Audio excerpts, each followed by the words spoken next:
പ്രധാനമന്ത്രി നരേന്ദ്രമോദിക്ക് ഇന്ന് 74ാം ജന്മദിനം. നിരവധി പേരാണ് അദ്ദേഹത്തിന് ആശംസകൾ അറിയിച്ചുകൊണ്ടെത്തുന്നത്.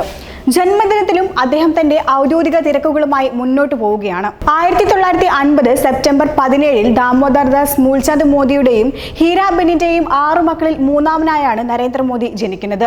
RSSനൊപ്പം തുടങ്ങിയ പൊതുജീവിതം 1980കളുടെ രണ്ടാം പകുതിയിൽ BJPക്കൊപ്പമായി. രാഷ്ട്രീയ പ്രവർത്തനങ്ങളിൽ സജീവമായ അദ്ദേഹം 2001 മുതൽ 2014 വരെ ഗുജറാത്ത് മുഖ്യമന്ത്രിയായി പ്രവർത്തിച്ചു. 2014 മെയ് 26 മുതൽ ഇന്ത്യയുടെ പ്രധാനമന്ത്രിയായി തുടരുകയാണ് അദ്ദേഹം. 2014 മുതൽ ഭാരതീയ ജനതാ പാർട്ടിയുടെ വാരണാസി MP ആയി ലോക്സഭയിൽ തുടരുന്നു. 3ാം തവണയാണ് അദ്ദേഹം പ്രധാനമന്ത്രി പദത്തിലെത്തുന്നത്.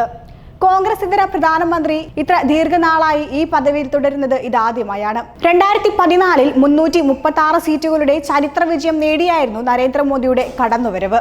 തുടർന്നിങ്ങോട്ട് 10 വർഷവും 3 മാസവും 22 ദിവസവുമായി നരേന്ദ്രമോദി തന്നെ പ്രധാനമന്ത്രി പദവിയിൽ തുടരുകയാണ്.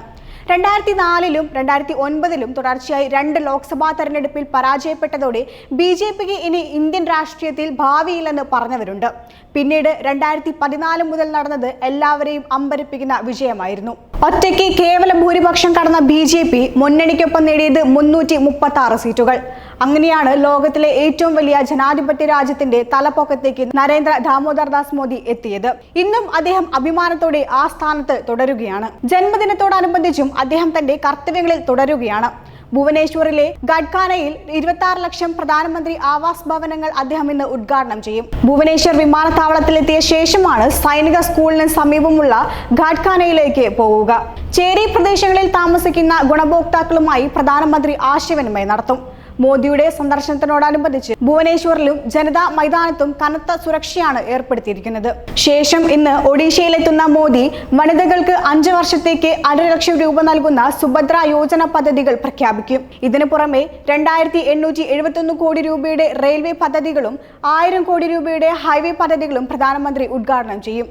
നിരവധി പേരാണ് അദ്ദേഹത്തിന് ആശംസ അറിയിച്ച് എത്തിയിരിക്കുന്നത്. രാജ്യത്തെ വികസനത്തിന്റെ പാതയിലൂടെ മുന്നോട്ട് നയിക്കണമെന്ന അങ്ങയുടെ കാഴ്ചപ്പാട് ജനഹൃദയങ്ങളിലെല്ലാം പ്രതിധ്വനിക്കുകയാണ്.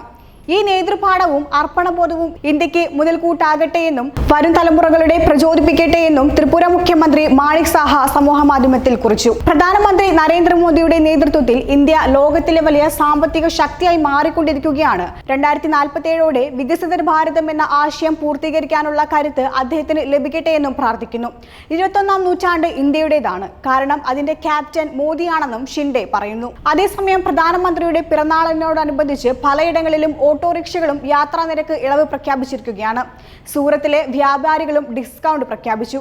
പിറന്നാൾ ആഘോഷങ്ങളുടെ ഭാഗമായി രാജ്യത്ത് വിവിധ സംഘടനകളും വ്യക്തികളും പദ്ധതികൾ പ്രഖ്യാപിച്ചിട്ടുണ്ട്. എല്ലാ വർഷവും BJP സംഘടിപ്പിക്കുന്ന സേവാ പാർവ് എന്ന ആഘോഷത്തിനും ഇന്ന് തുടക്കമാകും. ഇതിന്റെ ഭാഗമായി BJP പ്രവർത്തകർ രാജ്യത്തുടനീളം രക്തദാന ക്യാമ്പുകളും ശുചിത്വ ഡ്രൈവുകളും സംഘടിപ്പിക്കും. 3ാം മോദി സർക്കാരിന്റെ 100ാം ദിനവും ഇന്ന് തന്നെയാണ് എന്നതാണ് മറ്റൊരു പ്രത്യേകത. 2024ലും ഭരണ തുടർച്ച ലഭിച്ചതോടെ ജവഹർലാൽ നെഹ്റുവിന് ശേഷം തുടർച്ചയായ 3ാം തവണ ഇന്ത്യൻ പ്രധാനമന്ത്രിയാകുന്ന നേതാവ് എന്ന റെക്കോർഡും മോദിക്ക് സ്വന്തമാണ്.